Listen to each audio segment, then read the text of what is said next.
Good afternoon. Hi, good afternoon. It is my pleasure and great privilege to welcome you today to honor our 2021-2022 Professor of the Year.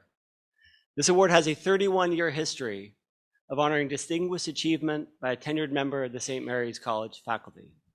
And this is an especially prestigious award because the candidates are nominated and selected by their colleagues. What an institution celebrates and who they choose to honor tells you a lot about their core values. This room is incredible. I mean, look around. This is amazing. So, thank you. You did this.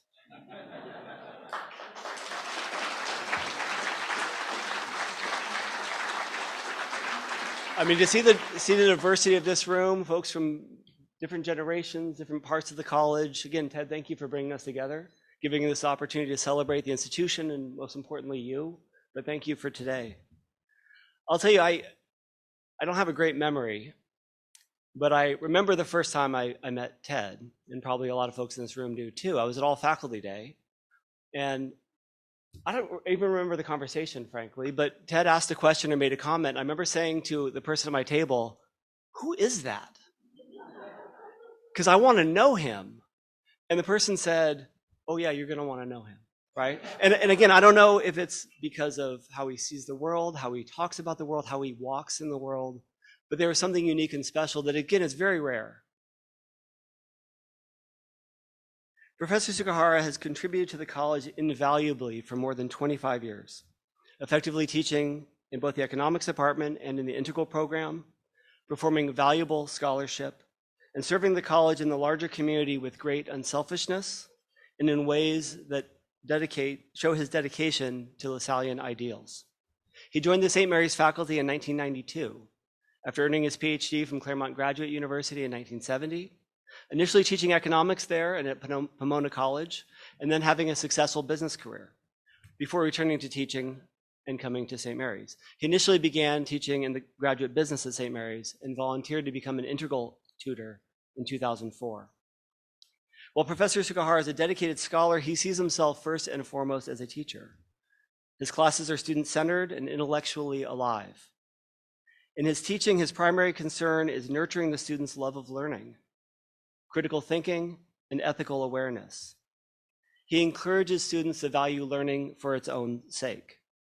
In the words of one colleague, from their early days as first years, Ted helps his students to think about the long term, not to subordinate their learning to particular career goals, but to think about their development as adults, as thinking human beings, and to take their education and themselves seriously.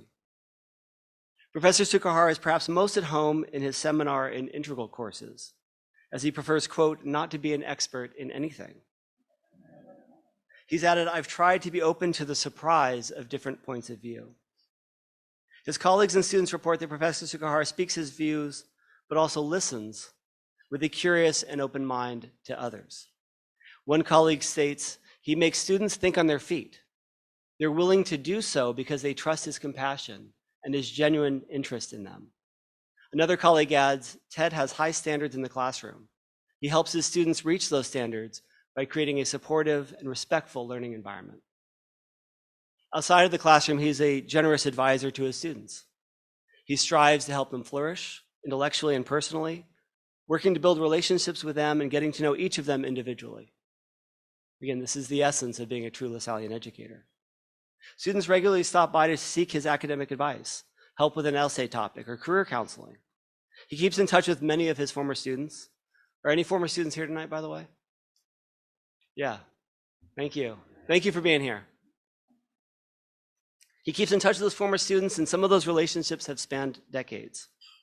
He's a generous and insightful advisor and mentor to fellow teachers as well. He's mentored faculty in collegiate seminar, the integral program, and throughout the School of Economics and Business Administration.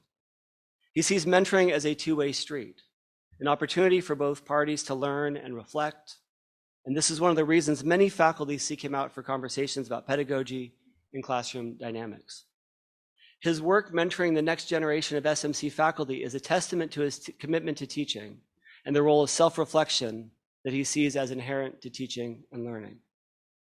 One colleague states that, quote, "I had the great fortune of teaching sections of Integral's freshman mathematics course alongside Ted, my very first semester.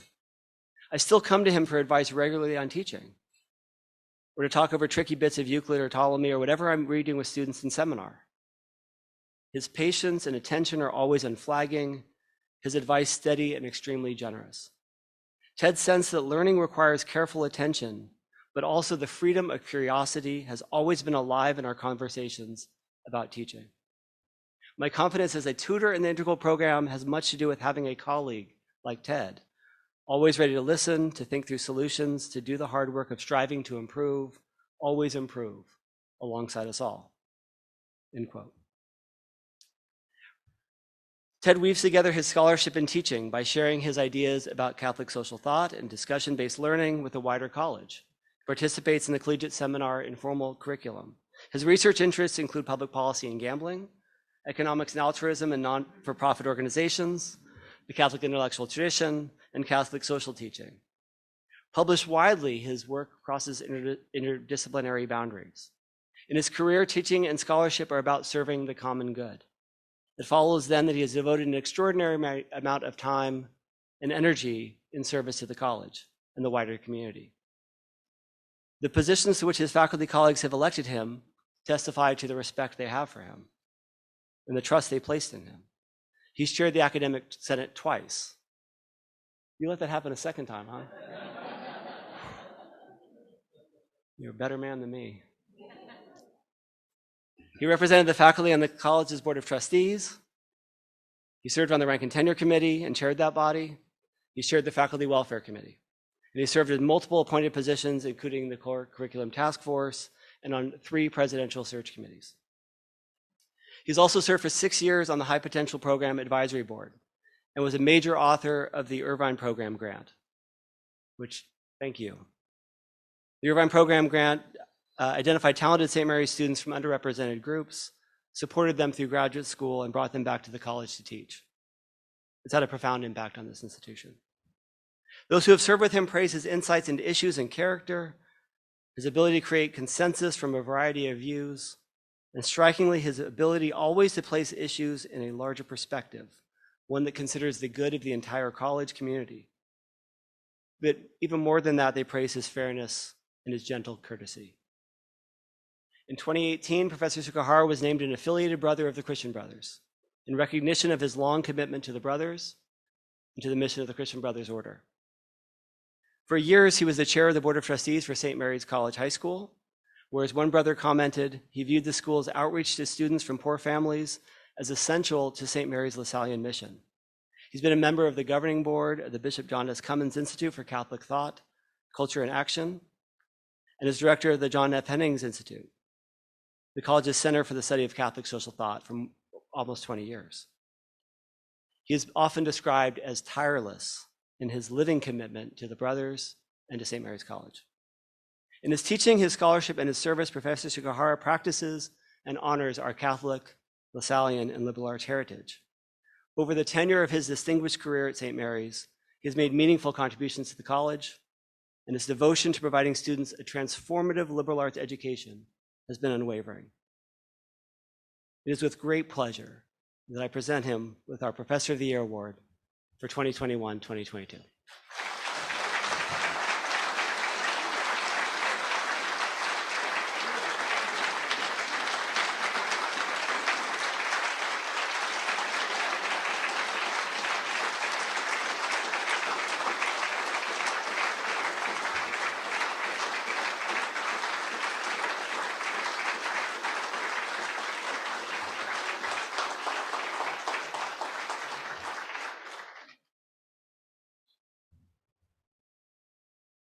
You're going to have to bear with me because I've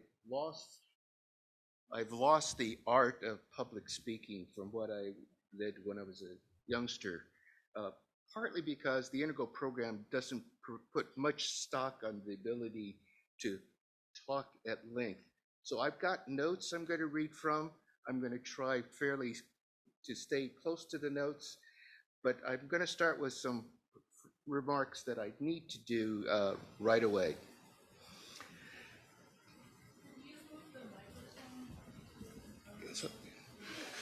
All right, want to try that? Okay. I'm not as tall as Corey. First of all, some of you might be surprised to see me attired this way.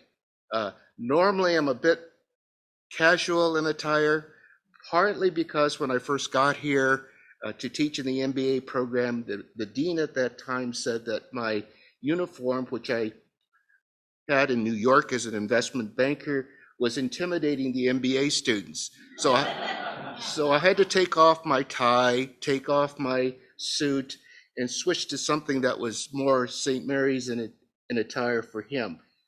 That dean is no longer here. Thank you.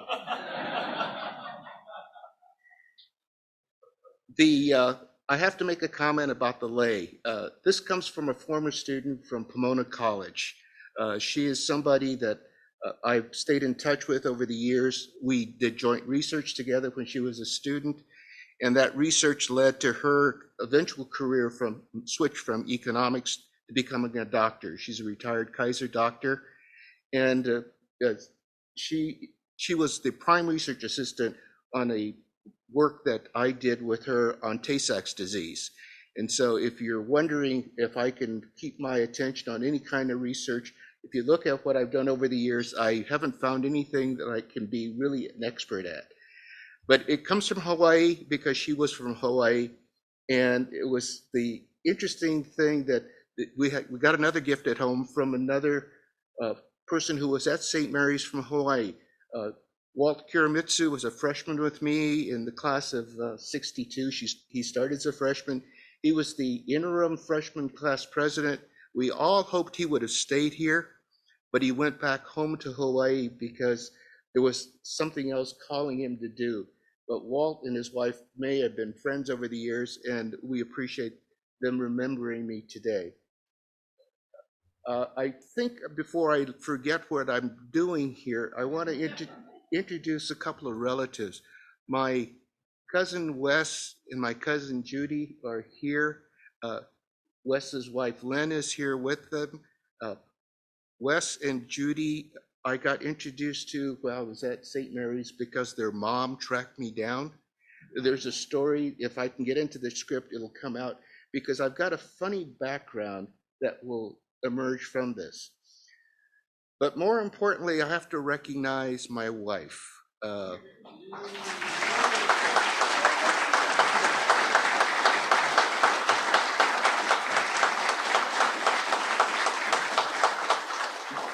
Vicky didn't want me to say anything, but I got a request to repeat the story of how we met.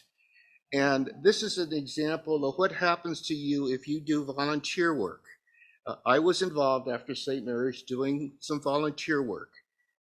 That was working with high school and college students to help them find choices to make in their life. Truth be the case, most of us that were doing the volunteer work were not altruistic. We were looking for social connections. And this one particularly worked. She comes to a dance we're holding in the basement of a church in West LA. And she walks in with someone I went to grammar school with. So I had the mistaken view that she was older. But when I saw her, I knew I was in love. It does happen. Unfortunately, it didn't work for her. So it took a couple of years before the connection was made. That connection was when I helped push her then driver out of a mud hole at another event that we were holding for college students and high school students. And there she took pity on me because I got out in the rain and pushed the car so he could get home. So we will celebrate 54 years of being together in June. And I hope we have a few more years beyond that, because if you start doing the math, I am on the old side of everything. So I think it's time that I get into the remarks so that you don't go to sleep too soon. Let us remember that we are in the holy presence of God. Provost Cook, I really appreciate those wonderful, kind remarks you made to introduce me to this group. Most of the folks in the room know me from one aspect or another, but there are pieces of me that most don't know. So what I hope to do today is to give you a little bit of an idea of how I get to St. Mary's, because the path here was never predictable. And it's been an interesting journey that if things hadn't happened in a certain way, I wouldn't be here. And so much of it has to do with dealing with failure, coping with those failures. It all goes back to the fact that in my soul, I was always a gambler. And it goes back, I was thinking about these remarks. I remember in grammar school being the bad influence on a number of kids, gambling in the schoolyard, pitching pennies against the wall with the idea that if you're successful, you might have enough to get a snack after school. But before we go any further, it's important that people get recognized who really did work hard to pull everybody here together. Linda Ryerson was just marvelous to work with.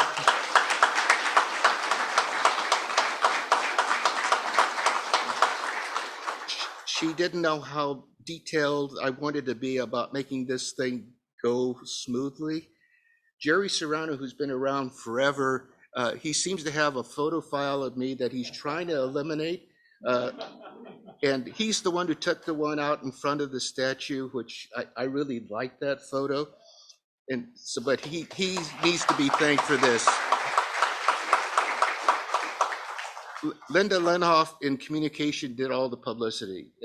She has to be rewarded for getting you to stay on a Friday afternoon, because most of you would rather be someplace else on a Friday afternoon. I would. And then, of course, Rod Lamont and his crew, who have been overworked this week, because this is what, my third appearance in front of cameras for everybody. They're getting to know me better than I think I know myself. But I have to say, I really owe a debt to those people who campaigned for me for this. I'm aware of the difficulty of getting someone selected, because they're terrific people that are nominated for this award. I've been on the selection committee, and I know how difficult it is. And this particular one is important for me because I thought the person I supported was the one that's going to get it. And I think that person ought to get it soon, and I'm waiting for it to happen. And then for those of you, I thank you for coming. Think of this as my early commencement address, because I will start my retirement in 2003. This is something that has been something I should be doing, I should have done 15 years ago. Somehow I've never been able to do it because I happen to like coming to campus. So now let's get into what I want to do. This section I have in my notes is, I want you to remember together what's going on. After my selection was made public last May, I explored my files to record previous honorees who have addressed on this occasion. Here are some of the examples I found. Ron Oleman in this room shared with us a multimedia presentation that explained why Galileo 201 was always filled to capacity for astronomy, his astronomy course. Ron's astronomy course carried the budget for the physics department. So the physics folks have to appreciate what he did for them. I remember Larry Corey in his talk in this particular room. Larry Corey, when I was a student, was Brother Lawrence. And that was remarkably because he had such an influence on the generation of students that I went to school with, getting them launched in their careers in the sciences, particularly in the healthcare. Then his topic wasn't about science. It was about the role of women in the Catholic Church. And it was a very important topic to launch. Dave Bowen, my colleague when I first got here as a faculty member, had a just heart-wrenching discussion of how he had to deal with both trying to be a faculty person and the difficulties in his life.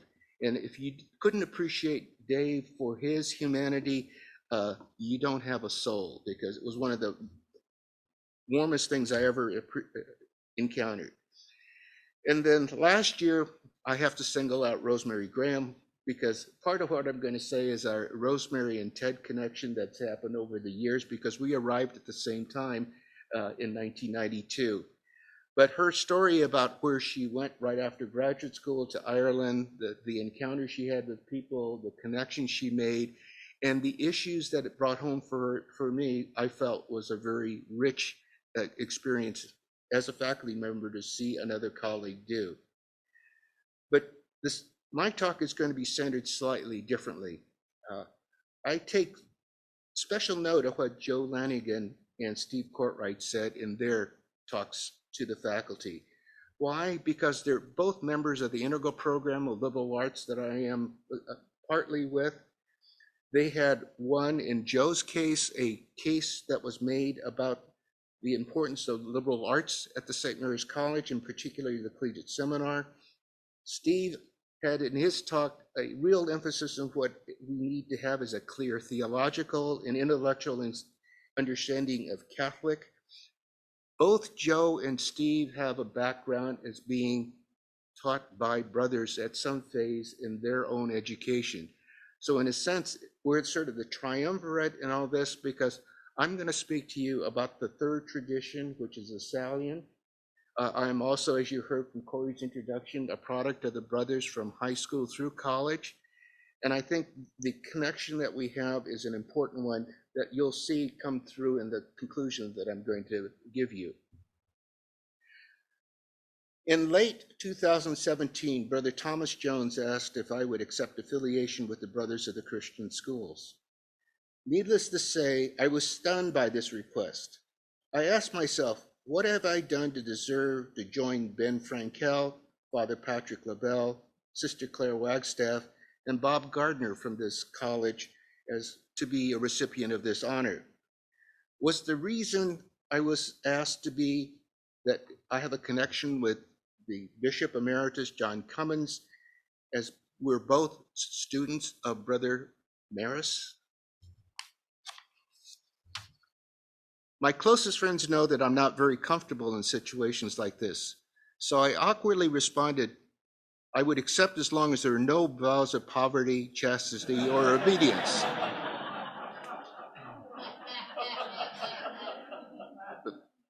I'm a faculty person. We do not like poverty. 54 years suggests that chastity was long gone. And obedience, well, no, I don't think so. He assures me that no vows were required. I knew that brothers also take a vow of association. That is their sacred promise to work together and by association to meet the educational needs of those whose dignity and basic rights are not recognized. I privately committed to association when I said yes, to become a brother without formal vows. At the affiliation liturgy, I offered the stanzas by someone that you might recognize, Chris Christopherson. So let me give you those stanzas. Why me, Lord? What have I ever done to deserve even one of the blessings I've known? Why me, Lord? What did I ever do that's worth love from you and the kindness you've shown?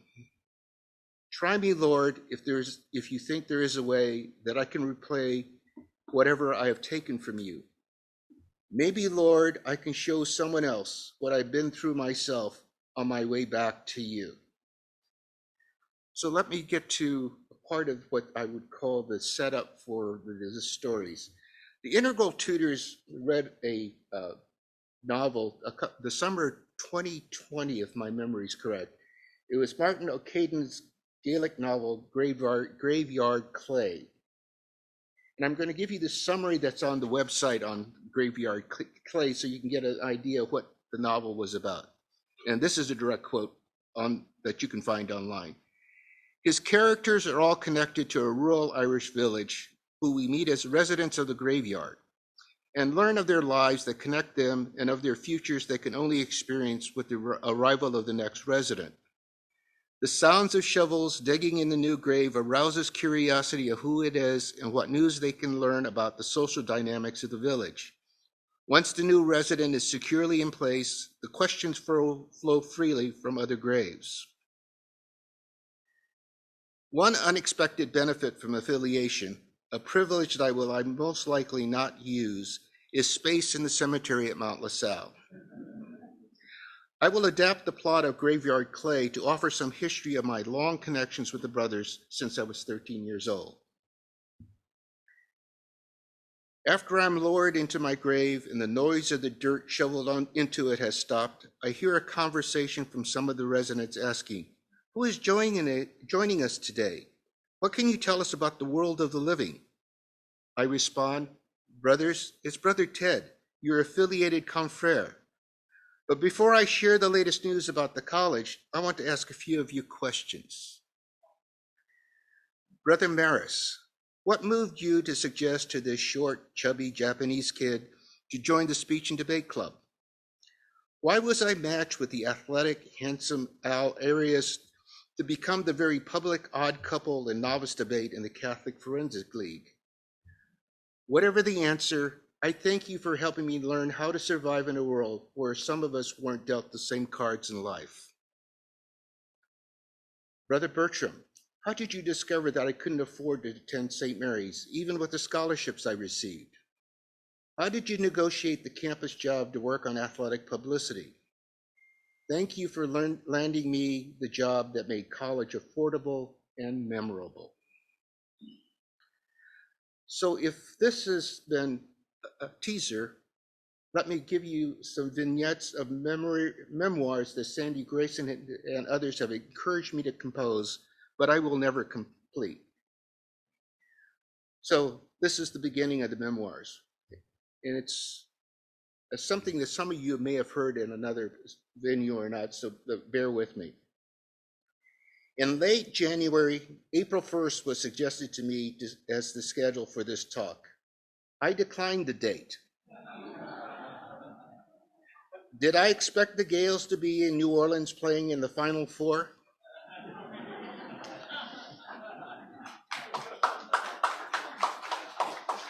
Basketball was a major factor in my decision to enroll at the college, and that's absolutely true. No, I asked if May 6th, the closest business day to link my journey to St. Mary's, was free on the provost calendar. On this day, 80 years ago, my parents were getting prepared to leave our home, a room in the residential hotel above some shops in Little Tokyo, Los Angeles, to be taken into custody under the provisions of President Roosevelt's Executive Order 9066. May 8th, 1942, my first birthday, was our assigned date to be processed as family 18036 and taken to Santa Anita Assembly Center, constructed in the stable area of the racetrack in Arcadia, California. In September, we were shipped to remote Wyoming to enter Heart Mountain Relocation Camp, a hastily constructed collection of barracks surrounded by barbed wire and watchtowers with armed soldiers. Was the reason my father volunteered to join the U.S. Army's newly created segregated unit, the 442 Regimental Combat Team, winter? Vicky's dad, George, was also a member of the 442. My uncle Ken, Wes and Judy's dad, a member of the 442. My uncle Woodrow, who was my dad's older brother, was in the 440, who was already in the U.S. Army before World War II started. The Fujita family was interred in Tule Lake, the Niheis at Topaz in Utah, the Nishiyamas in Poston in Arizona. Vicky's grandfather was not a citizen. He was on a list that the government kept. Right after World War II, he was picked up at the house and taken to a Department of Justice camp in Southern California that's called Tuna Canyon. So we have an impact in the family that is somewhat unusual for even Japanese American families to have so many relatives volunteer, because the volunteers from the US to go serve with the 442 are not very large compared to those in Hawaii who volunteer to serve. So this is one that it just strikes home for us as we think about our past. So why were we, Americans by birthright, treated as possible enemies just because we look like the Japanese who attacked the United States in early December?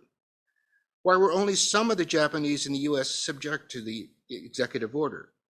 Was it a convenient response to decades of political pressure mounted by groups like the Native Sons and Daughters of the Golden West to restrict immigrants from Asia from full participation in the American dream? Was it to eliminate competition in truck farming in California?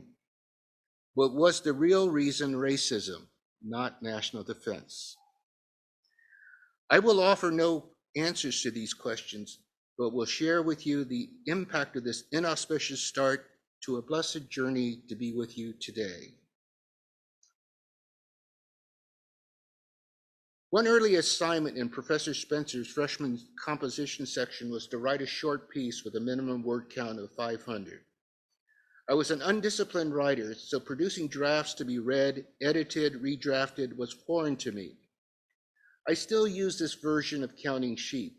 Mental drafts of sentences that evolve to paragraphs are an effective way to ensure bursts of sleep. And this is what happened to write this piece. He liked the story about my improbable memory of Heart Mountain. Remember, I went into Heart Mountain when I was 1. So those of you who know anything about childhood development know it's impossible to have any real memory of what happened then.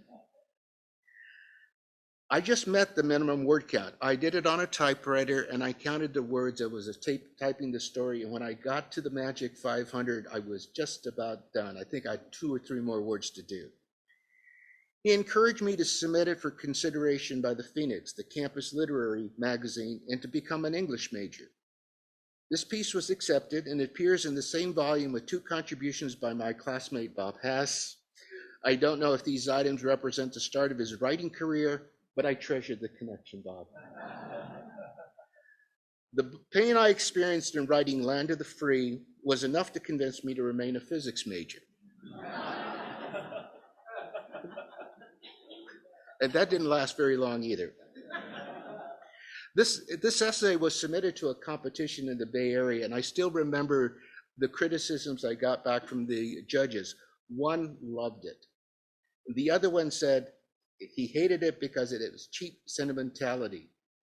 He thought he didn't know who wrote it, so he thought someone made this thing up just to get viewed. Japanese Americans on the West Coast were not the only ones covered by the executive order.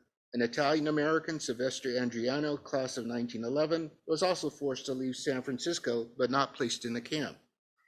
My research has not found another college that has this alumni connection. 2 citizens, one of Japanese and the other connected to Italy or Germany, removed from California. When the Alumnus of the Year award was created in 1960, Andriano was chosen for it. This information comes from Bill Lissel, who is here. His book is worth reading. There's a lot of St. Mary's lore in it, and I think you can find it on Amazon. Remember, I got here because I was hired to do athletic publicity. What a blessing, because I come in the fall of 1958, and the 58-59 team is the first St. Mary's team to go to the NCAAs. And so I had an easy job that semester. Tom Masheri, class of 1961, was incarcerated by the Japanese government. His family was moved from their home in Manchuria to Japan. There were Christian brothers imprisoned there who took a special interest in his welfare. This relationship was a major factor for Tom's decision to play basketball at St. Mary's. Jack Henning, class of 1938, brought Tom and his mother to the college for an official recruitment visit. As they pulled up to the chapel, Jack started singing the Bells of St. Mary's. That sealed the deal. These facts are soon to be published in Tom's memoirs that he shared with me. Jack Henning is Alumnus of the Year in 1961. When I returned to St. Mary's in 1992, I met Nobi Gushi Steinecker, who was Paul Zane's administrative support person. Early in our conversation, I learned that she was the older sister of Yuki Gushi. Yuki and I often ate lunch together at Marino School because a trade was always going to happen when he bought a couple of papa rellenas and I had a large peanut butter and jam. The Gushis were bought to Crystal City, Texas from Peru as a part of a deal negotiated by the Americans and Latin American countries that had citizens that were ethnically Japanese. Crystal City was operated by the Department of Justice to house non-citizen Germans and Italians, prisoners of war from Europe, and the Japanese from Latin America as candidates for prisoner exchange with Japan. The first public event I organized at St. Mary's was an evening to tell the story of the Japanese Peruvians and to see if I can get them included in the redress payments that were close to be finalized for Japanese Americans. I'm ashamed to admit that I did not work harder on this issue to obtain justice for them or to awaken the campus to this immoral political act. So I'm mindful of the time, so I'm going to skip over a few things. Let's just give you a brief thing. When my father and mother leave the camp, I'm taken to Dallas, Texas, where my grandmother lives. My grandmother had been a widow since 1928. She becomes my primary caregiver. My father goes off to the Army. My mother goes to Chicago to work. So in some ways, I'm basically a bit of an orphan or a foster child, whatever you want to call it. My grandmother doesn't speak English. And I've been wondering, how is it possible I learned any English at all in that particular environment? I ended up going to a grammar school in Dallas, Texas that was segregated. It was a school for white children. But my aunts explained to me, no, you can go there because in Texas, you're white. Quite confusing because when I looked at myself in the mirror, it was clearly not someone I saw as white. When my father's discharged from the Army, he goes to Chicago, I think to try to get reconnected with my mother. It takes a couple of years before he comes back to Dallas. From Dallas, he takes me a couple of years later back to Los Angeles. We move into Little Tokyo again. They get divorced, and I'm now living in the storeroom of the little diner that he and his partner are running in Little Tokyo. Little Tokyo becomes my home. I'm the only child in the neighborhood, and I'm just grateful that the people who own the shops there looked after me. It really is, for me, I'm a case study. It takes a village, and this is something that has been formative for me. It's the same thing with the church.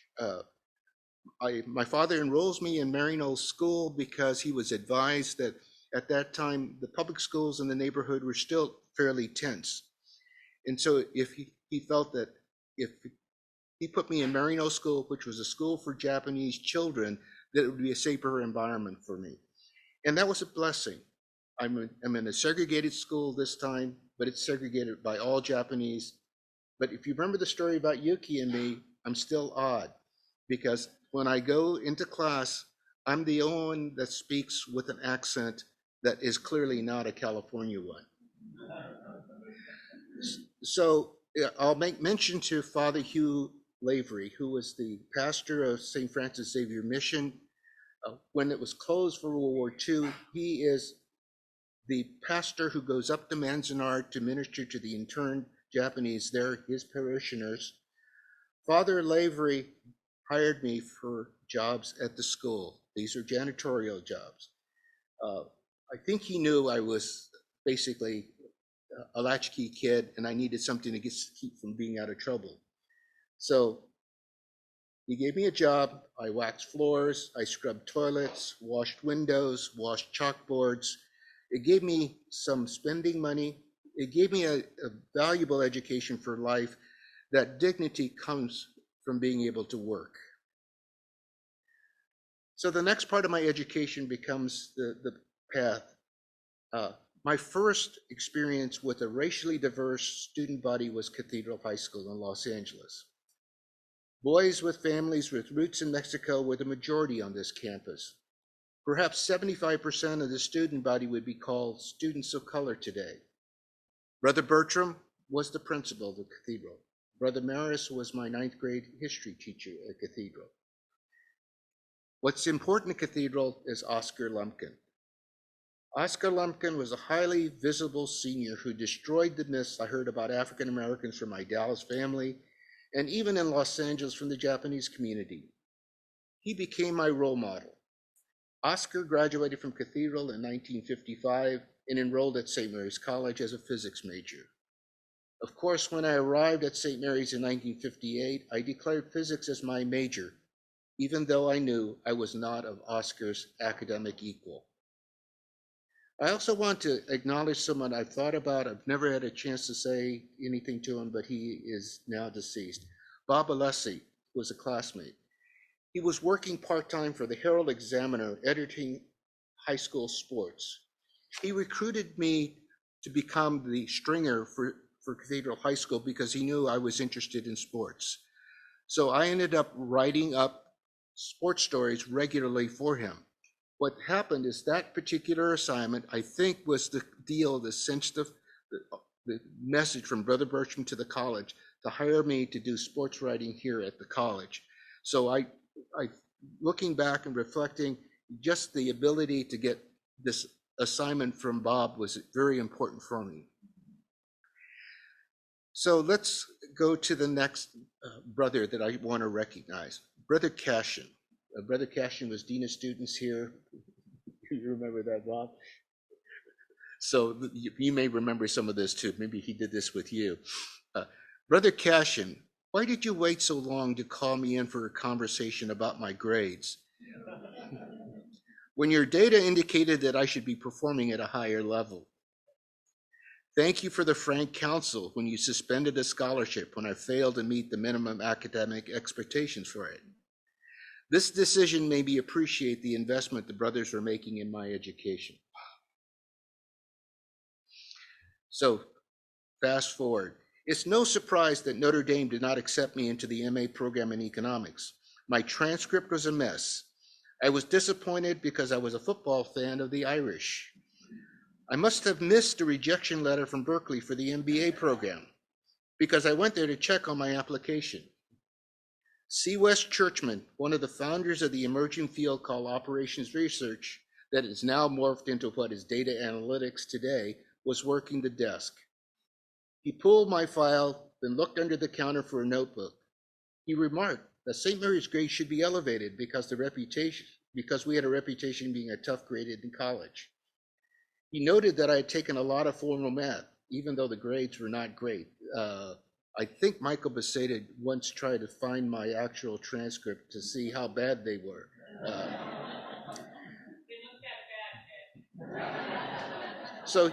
But he admitted me into Berkeley, into the operations research option. I later discovered that Churchman was an active Catholic. Did this help him make a decision to admit a student from St. Mary's College? It's always been a wonder for me.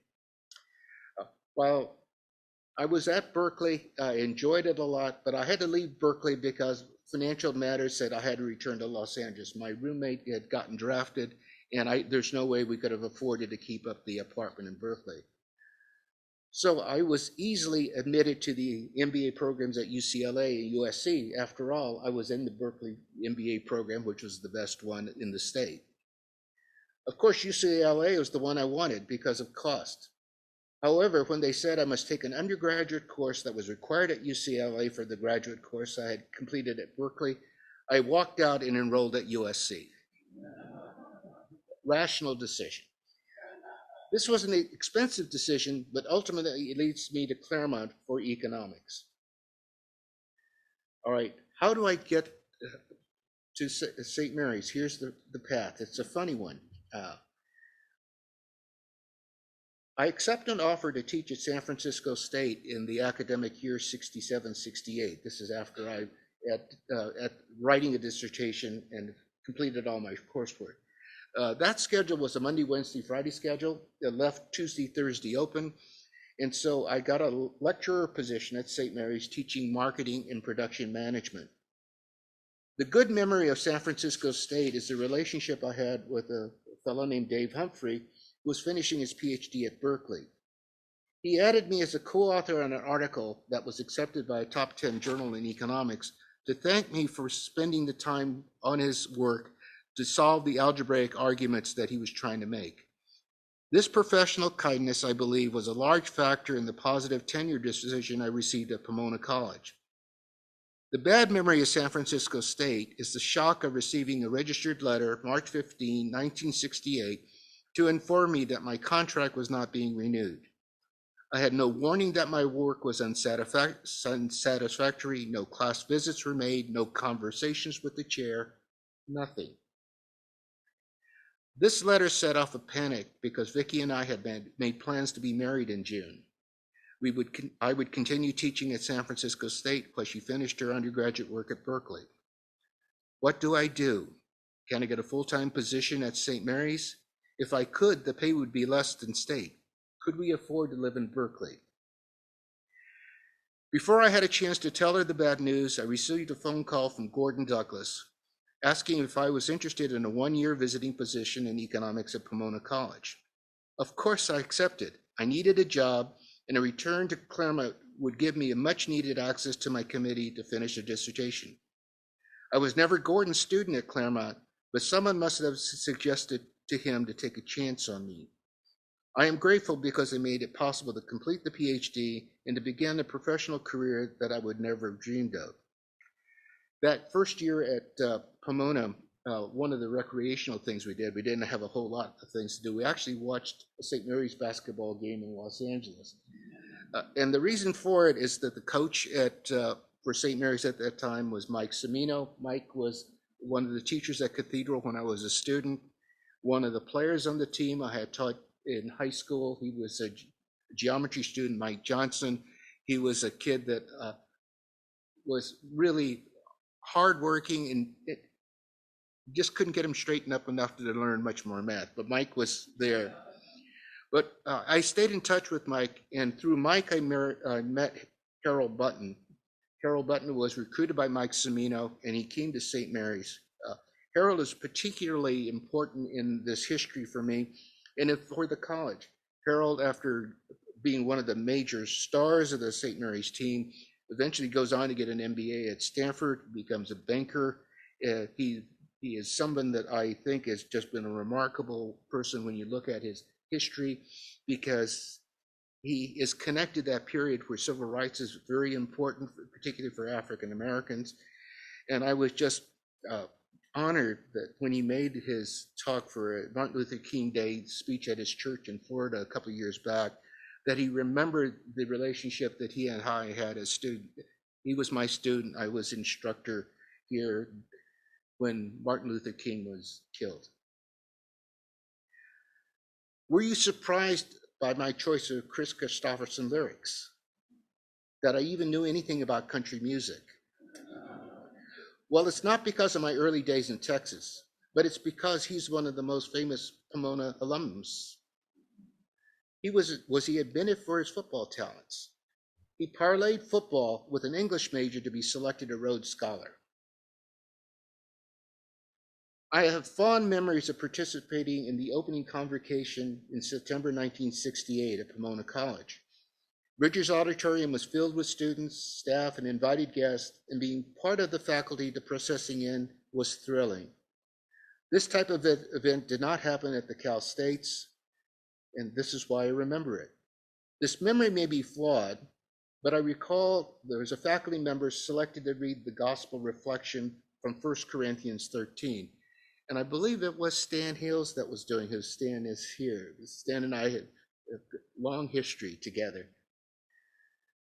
The event closed with a spirited rendition of Hail Pomona Hail, which Stan still remembers, I think.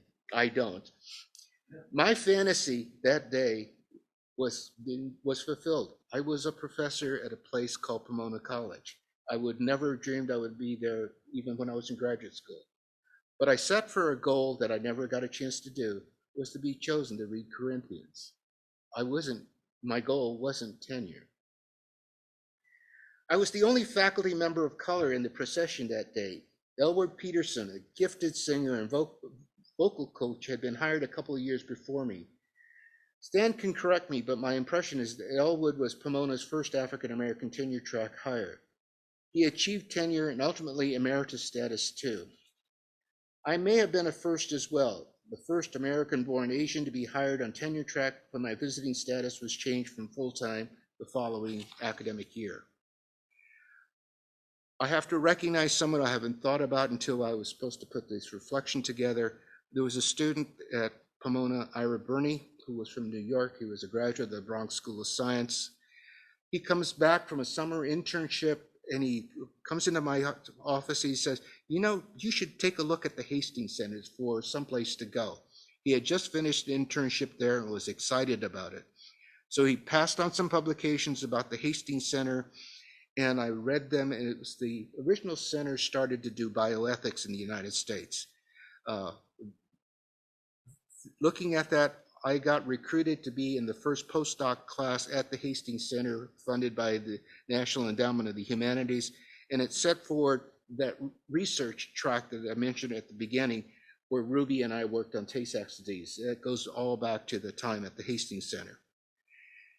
The Pomona years are also interesting, and it has another connection that might be a bit odd to bring up, and that's a connection to Richard Nixon.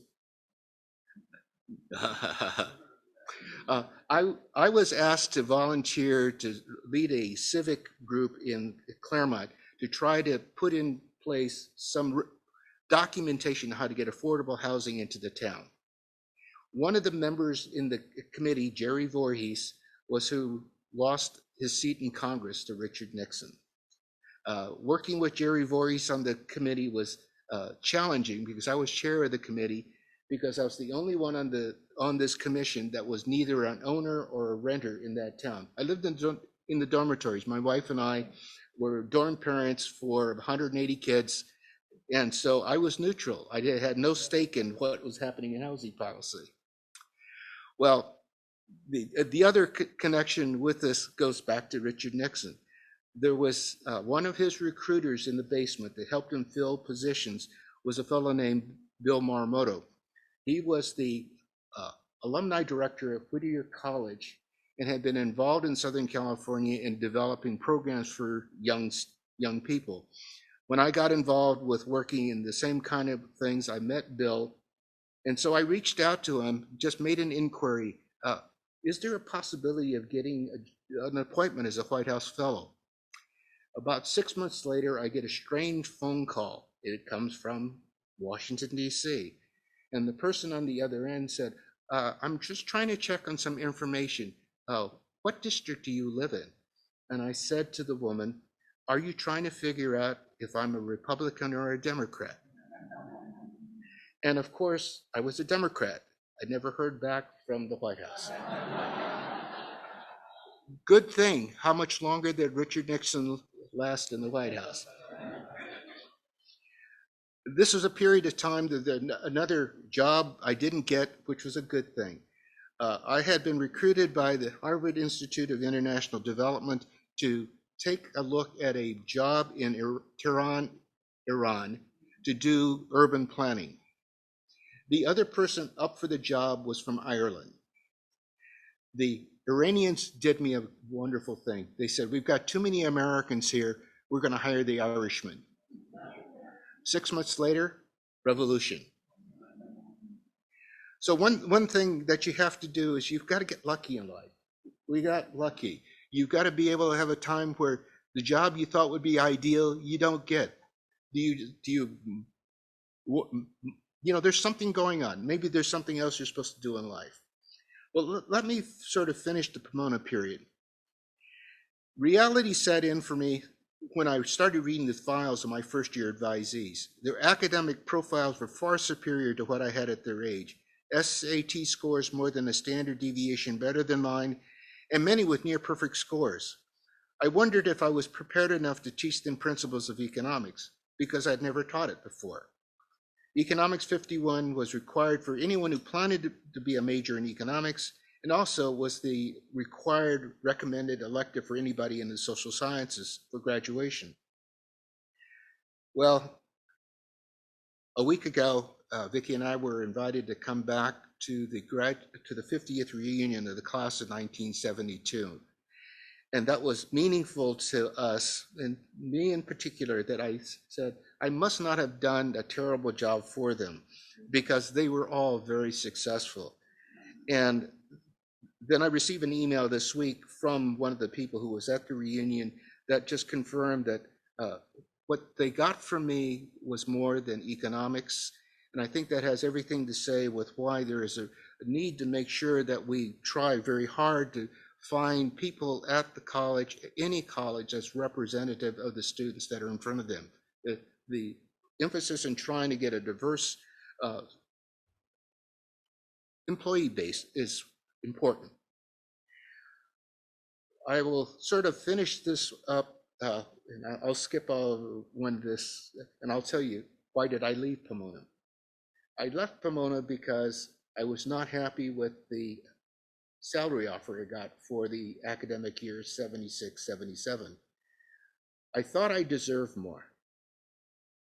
I was aware of the focus I was making on my career, and it was having a negative impact on the family life. I had just interviewed with Harvard's School of Public Health, but I didn't get the position. When I learned who was hired, I realized that I had almost no chance to move to a research university. I was familiar with this person's scholarship, and if I were on the selection committee, I would have selected him. As it turns out, he happened to be a relative to someone who is now very good friends of ours. So in retrospect, if I had refocused myself, if I had been more mature, I would have reined in my ambitions, took a little bit more balanced look at life, take a look at the family. I would still have been at Pomona. I would retire as a Sagen, not a Gale. All right, so then we go to the last phase of it all. I'm skipping all of the non-academic piece because that gets to be almost a repeat of what it is. You get into a situation where you think everything's going great and things don't necessarily work out. So you have to be able to make a move from time to time. So the last brother I had raised a question for at the graveyard, Brother Mel.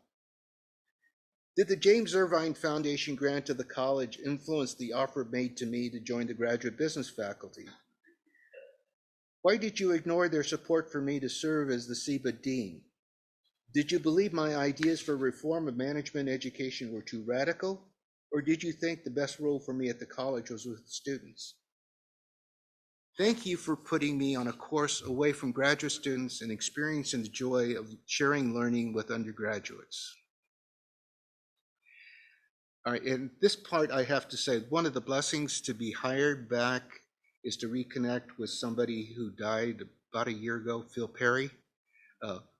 Phil, I had met when we were both in Southern California. He was an assistant professor at Occidental College.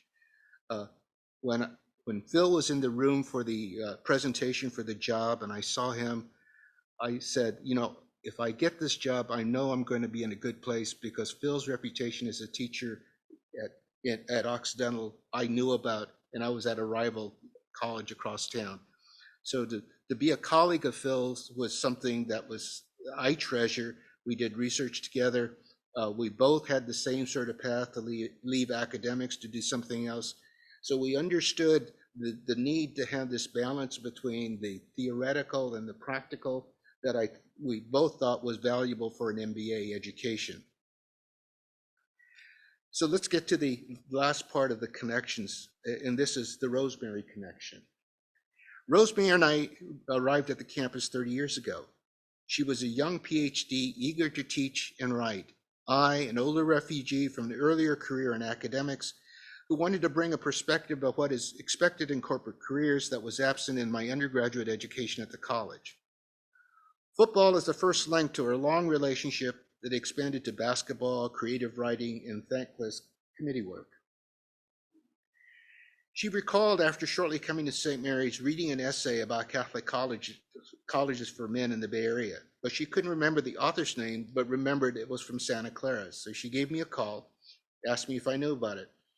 The author of the piece was Tim O'Keefe, class of 61, who has just retired from Santa Clara, I guess 2 years ago, after a career there forever teaching history.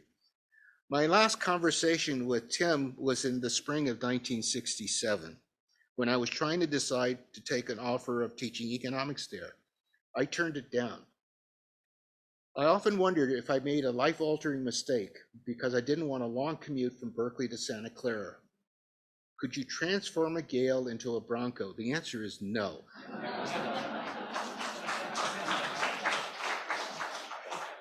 I also wonder if I had taken the offer, would I have completed my degree? If I didn't complete my degree, I would never have gotten tenure. And of course, I would never have been retired from Santa Clara. So something worked fine there. In her welcome address to the class of 2026, Rosemary told them about her friendship with Ryan Coogler of Black Panther cinema fame.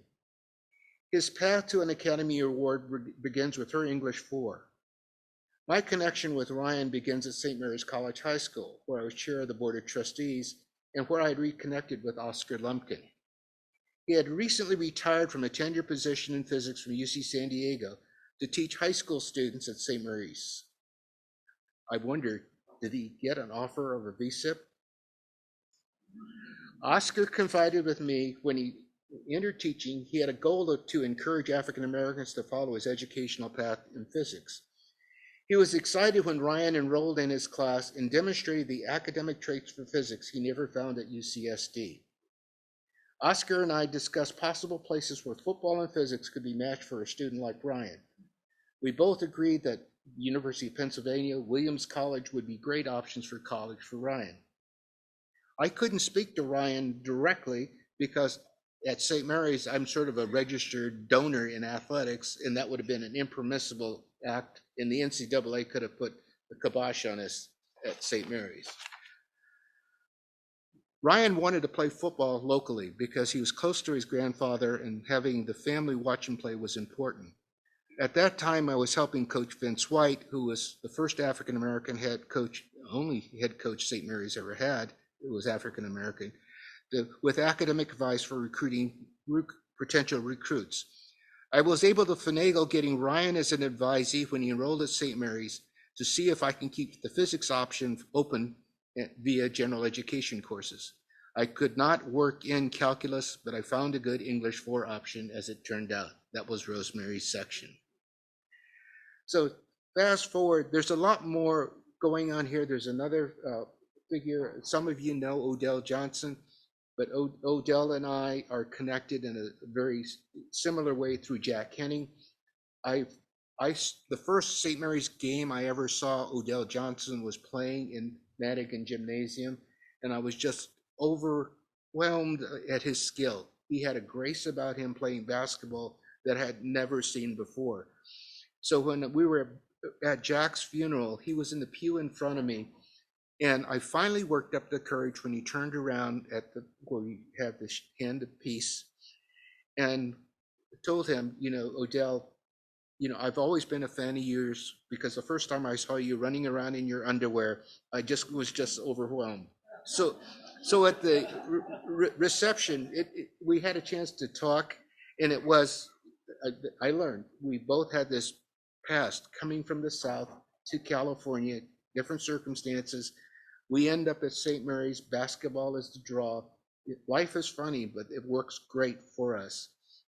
So if you're finally trying to get the connection, there is this long history here of St. Mary's that I've woven into the tale that comes from the Andriana connection that works all the way up to Brother Robert Smith in the Integral program, because Brother Robert and Jim Haggerty are responsible for the great books curriculum emphasis that we have is what we have here. So as we move to the close of what I'm trying to say, and I apologize for taking so long, but after being here as long as I have and living this long, I've been told, take all the time you want because you may never ever say it again. So here are the last set of questions. What will St. Mary's College become when the last Christian brother moves into full retirement at Mount LaSalle, or is carried out of the chapel to be taken to the cemetery there? Would the bronze of St. LaSalle serve as the college version of Tommy Trojan at the University of Southern California, or Tecumseh at the U.S. Naval Academy? Or will the bronze be enough to inspire lay people, LaSallian partners, to embrace the brother's vocation to conduct educational works to serve the poor? If not, where would young people from circumstances like mine go for their higher education? In April 2020, a document was issued by the Brothers of the Christian Schools. If you have not read the Declaration on the Lasallian Educational Mission, I urge you to do so. The Declaration identifies the mission of any Lasallian work, quote, to serve the poor together and by association, promote solidarity in our communities, educate for citizenship, critical thinking, interiority, educate with a network even beyond the school, close quote. What is meant by Lasallian? It is defined in the document to belong to a community, to commit oneself within that same community to a common task. What is the common task for Lasallians? Again, from the document, it is the educational needs of those whose basic rights are not recognized. By its mission, it seeks to make it possible for them to live with dignity as sons and daughters of God. Community and mission are two sides of the same coin. Community is for mission, mission creates community. At his recent affiliation liturgy, Professor Edward Twaniak was given a copy of the Rule of the Christian Brothers. This is a constitution for the life of a brother. Rule 11 clearly identifies the brother's mission in the partnership with others who share this vision. Quote, the lifelong commitment of the brothers to one another and to the educational service of the poor defines the specific nature of the Institute. Brothers live out their ministry in communion with the church and above all with those who share the same educational mission. They are for them witnesses to the dignity and the splendor of the commitment to education, to concern for young people and especially the poor. Today, the brothers pursue the Lasallian mission in partnership with men and women who recognize the relevance of the Lasallian charism. They carry out their mission as a witness, a service, and a communion. The Institute's primary concern is the educational needs of those whose dignity and basic rights are not recognized. By its mission, it seeks to make possible for them to live with dignity as sons and daughters of God. Rule 19 defines the responsibility of the brothers, quote, to promote the spirit of association in educational communities. They are at pains to make the Lasallian message known to all their members, to invite those who wish so, to share the Lasallian spirituality, and to strengthen their apostolic commitment, and to share the creation and the animation of the intentional Lasallian communities. Finally, Rule 28 reaffirms the importance of association for the brothers by adding it to their vows they renew annually. Quote, by the vow of association for the educational service of the poor, the brothers promise to conduct as a community educational works accessible to the poor, close quotes.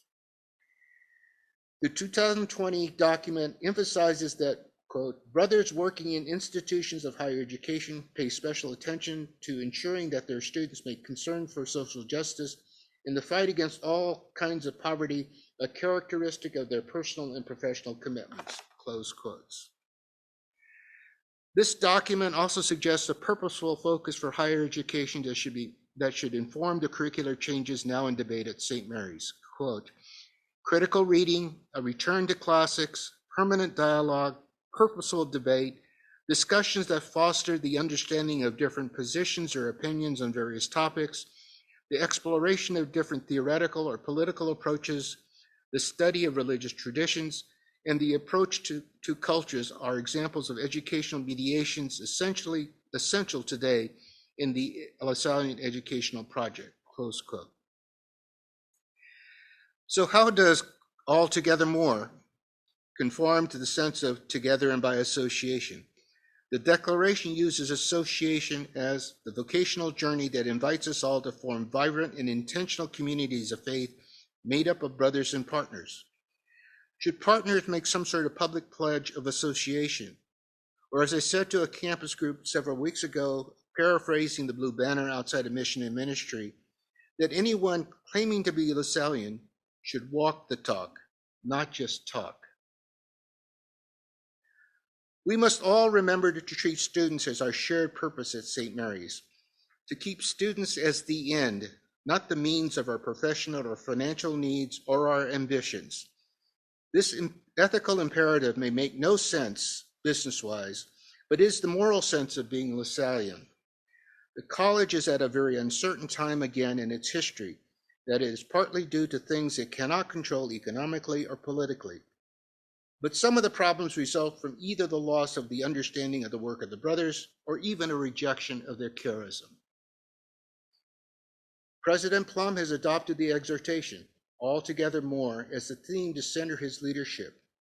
However, is the focus as explicated at the recent convocation to commit St. Mary's College to diversity, equity, inclusion, and belonging, carefully correlated with the foundational traditions of liberal arts, Catholic, and Lasallian?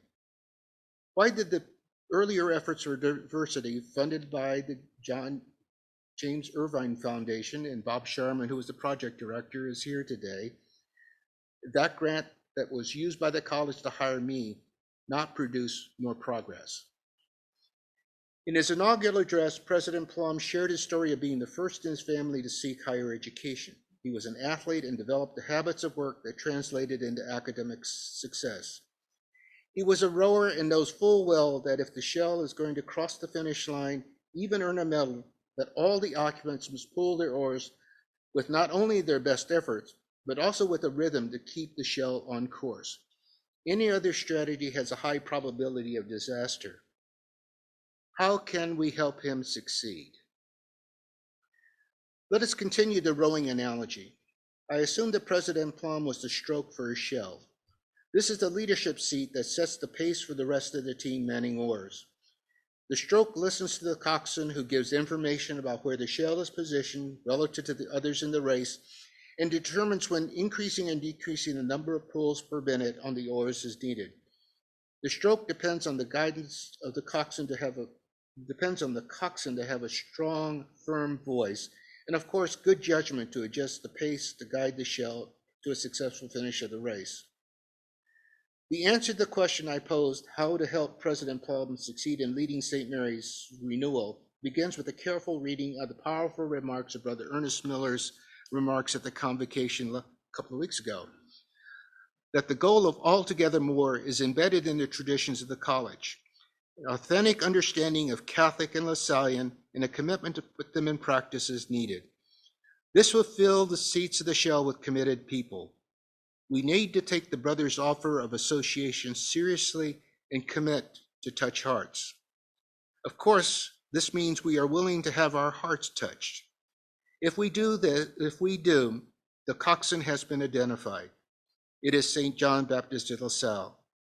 Listen to his voice in your hearts and share his vision in the students you encounter in this community we call St. Mary's College.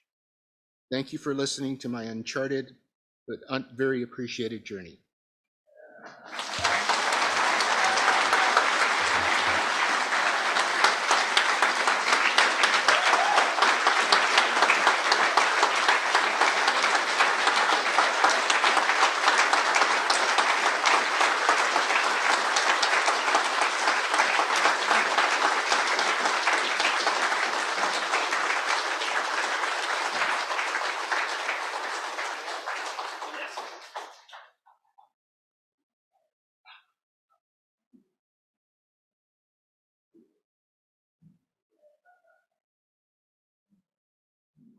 Thank you. Thank you all for being here. We invite you to stay around, enjoy the good company.